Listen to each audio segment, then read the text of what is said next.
Hello everyone, आप सब कैसे हो? आई होप आप लोग अच्छे होंगे। तो मैंने फर्स्ट पार्ट अपलोड कर दिया है, उसमें से मैंने 5 केस लॉज आपको करवाए थे। ये हम 6 से स्टार्ट कर रहे हैं, ठीक है। तो बहुत इम्पॉर्टेंट है ये जितने भी हैं। तो ये एआईबी में रिपीटेड होते हैं, वही आपको हम करवा रहे हैं। जैसे कि श्रेया सिंघाल वाला तो हर बार रिपीट होता है, 6-7 साल से पूछा जा रहा है, ठीक है। तो बाकी भी क्वेश्चन है वो भी रिपीटेड हैं, इसीलिए मैं आपको करवा रही हूँ। तो चलो हम स्टार्ट करते हैं। तो हमारा छठवां जो केस था एमसी मेहता के बहुत सारे केसेस हैं, ठीक है। जो इम्पॉर्टेंट केस हैं वो हम आपको सिर्फ करवाएंगे। तो एमसी मेहता द्वारा दायर पीआईएल ने दिल्ली क्षेत्र में निम्नलिखित में से किस महत्वपूर्ण सुधार का नेतृत्व किया? तो देखिए, इसका जो मेन पॉइंट है वो आपको ध्यान रखना है। एमसी मेहता का कौन सा था? बी ऑप्शन बिल्कुल राइट है, डीजल से सीएनजी में वाहनों को परिवर्तन करना। तो ये इन्होंने पीआईएल डाली थी सुप्रीम कोर्ट में, तो वहाँ पे इनकी पीआईएल स्वीकार कर ली गई। तो ये केस कैसे हुआ था ये चलो हम जानते हैं। तो दिल्ली में वायु प्रदूषण सबसे ज़्यादा होता है, ठीक है।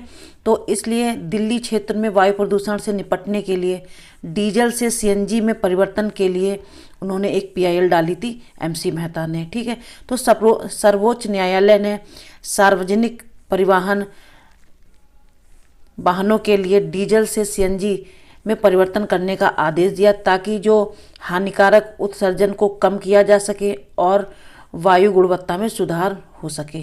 तो इस मामले का पर्यावरण नीति पर स्थायी प्रभाव पड़ा था। तो ये केस बहुत इंपॉर्टेंट है। तो मेन आपको पॉइंट ध्यान रखना है, ठीक है। Conveyance of vehicle from diesel to CNG, ठीक है। तो बी ऑप्शन हमारा बिल्कुल राइट है। क्वेश्चन हमारा नेक्स्ट है, किस पीआईएल में जेल की स्थिति में सुधार और कैदियों के अधिकारों की सुरक्षा का ध्यान दिया गया था?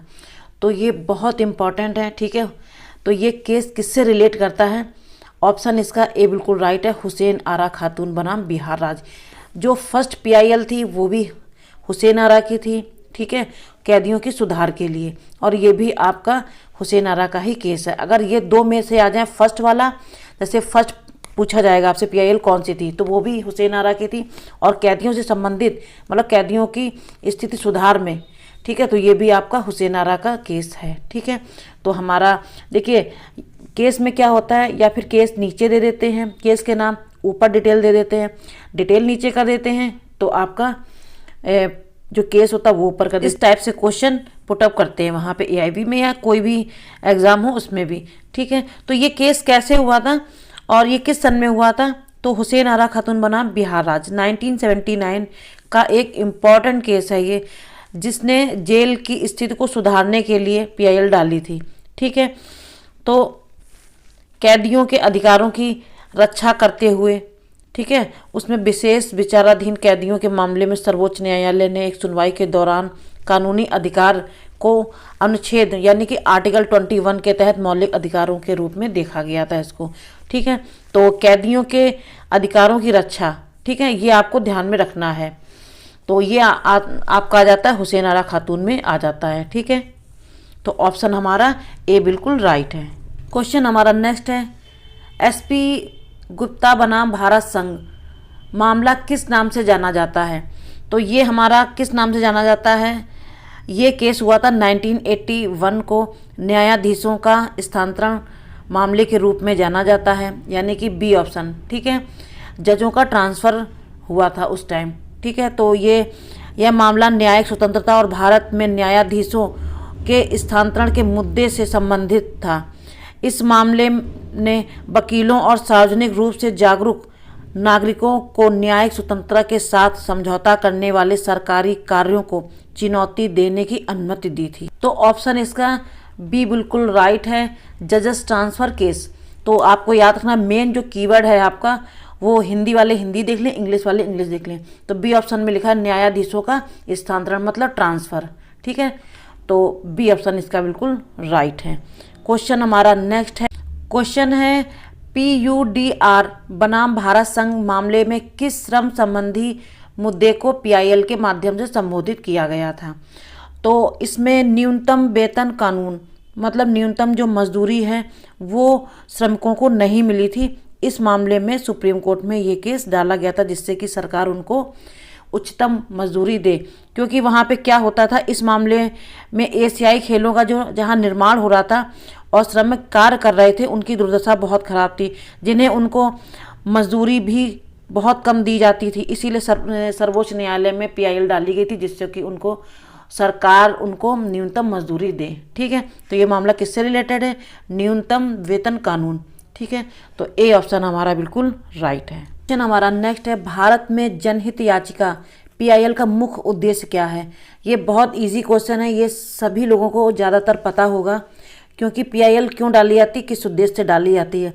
तो इसका सी ऑप्शन बिल्कुल राइट है, समाज के हंसिए पर और वंचित वर्गों के हितों की रक्षा के लिए, क्योंकि नागरिकों के बीच निजी विवाद को हल करने के लिए डाला नहीं जाता है। ठीक है, तो हमारा सी ऑप्शन ही बिल्कुल राइट है। ठीक है, तो क्वेश्चन नेक्स्ट देख लेते हैं, भारतीय संविधान के किस अनुच्छेद के तहत सर्वोच्च न्यायालय में जनहित याचिका पीआईएल दायर की जाती है? तो देखिए, सर्वोच्च न्यायालय यानी कि सुप्रीम कोर्ट। ठीक है, तो सुप्रीम कोर्ट के तहत 32 आर्टिकल के अंतर्गत डाली जाती है पीआईएल। तो हमारा सी ऑप्शन बिल्कुल राइट है। बहुत इजी था, ये ज़्यादातर लोगों को आता ही होगा।